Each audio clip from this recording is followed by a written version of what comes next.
le docteur Tsalesomba fait le travail de missionnaire. Je dois dire effectivement que il a mis le doigt exactement où il faut mettre. Parce qu'il y en a qui pensent que un pays peut développer un autre. C'est faux. Parce qu'il y a un principe en relation internationale qui dit que les États n'ont pas d'amis. Les États n'ont que des intérêts. Donc, je pense que si certains pays amis nous donnent l'impression qu'ils nous aiment et qu'ils peuvent nous développer, c'est pour nous endormir. Il faut être éveillé, il faut être attentif. La plupart des pays émergents aujourd'hui, de l'Asie du Sud-Est, le Vietnam, Taïwan, Singapour, les Philippines, la Malaisie, ces pays ont été développés par les populations, les citoyens de ces pays. C'est très important. Vous savez que la Chine, par exemple, jusqu'en 1985, il était interdit aux Chinois de sortir de la Chine.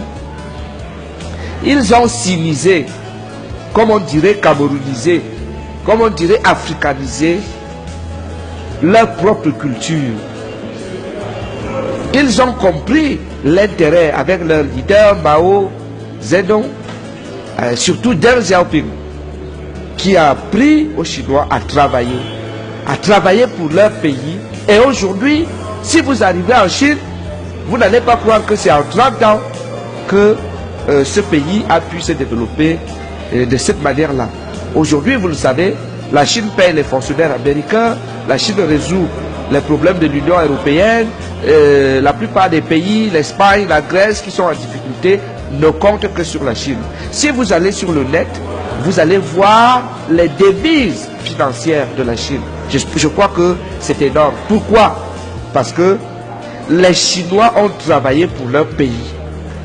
Et donc, je pense que le concept du docteur Tsalesomba épouse cette réalité. Le Cameroun ne peut pas se développer avec les Gabonais, avec les Malaisiens, avec les Turcs. Non. Ils peuvent venir en appui. Et même quand ils viennent en appui, ce n'est pas gratuit. En retour, ils attendent un certain nombre de choses. Il y a 3 mentalités réfractaires au développement. Ce n'est pas le temps mis qui fait qu'un pays se développe.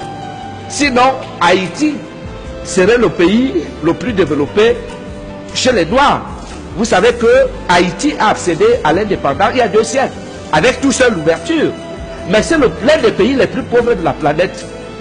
Il faut également que les Camerounais qui nous suivent le retiennent.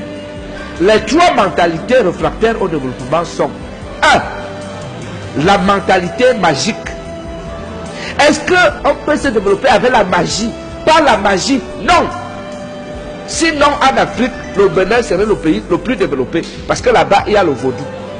L'Inde serait la plus grande puissance. Parce que là-bas, il y a toutes les pratiques magiques qu'on ne peut pas imaginer. Mais ce n'est pas l'Inde qui est la plus grande puissance du monde. Ce n'est pas en Afrique, le Bénin qui est la plus grande puissance. Ça veut dire que la magie ne développe pas un pays.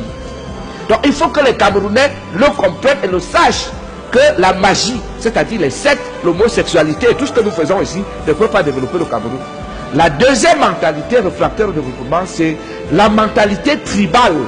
Tu sais que ton frère est incompétent. C'est vous le prenez, vous le mettez dans un ministère, dans une entreprise, ou même dans une petite affaire que vous avez à la maison. Vous le mettez là juste parce que c'est votre petit frère. Ou l'enfant de la femme de votre père. Ou une histoire tribale. Ou bien parce que vous parlez la même langue. Vous le mettez là. Quand quelqu'un va donner 1000 francs, pour acheter quelque chose de 700, il va rembourser 8500. S'il fait ça 10 fois, votre boutique tombe. Donc la mentalité tribale n'est pas une mentalité de développement. Parce qu'elle ne tient pas compte des valeurs, des compétences, du mérite. Et c'est pour cela que je pense qu'il faut développer le Cameroun avec tout, sauf avec la mentalité tribale.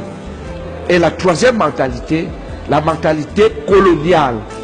La mentalité coloniale. Nous avons été colonisés. C'est un accident de l'histoire. Je dois vous rappeler que la France a été colonisée par les Grecs et les Latins. Il faut le savoir. Mais la France s'est développée. Parce qu'elle n'est pas restée attachée au fait qu'elle a été colonisée par les Grecs et les Latins. Est-ce que nous, on a déjà quitté la mentalité coloniale? Je ne pense pas. Je ne pense pas. Il y en a qui pensent que quand il y a les problèmes ici, les Français vont venir résoudre. Quand il y a les problèmes ici, les Anglais vont venir. Quand il y a les problèmes, les Chinois vont venir. C'est fou ça. 50 ans après les indépendances. Donc il faut que les Camerounais comprennent que le développement du Cameroun doit être endogène, c'est-à-dire par nous-mêmes. Et c'est à cela que le docteur Charles Bissoma nous convie. Il nous rappelle cela. Allons-y tous.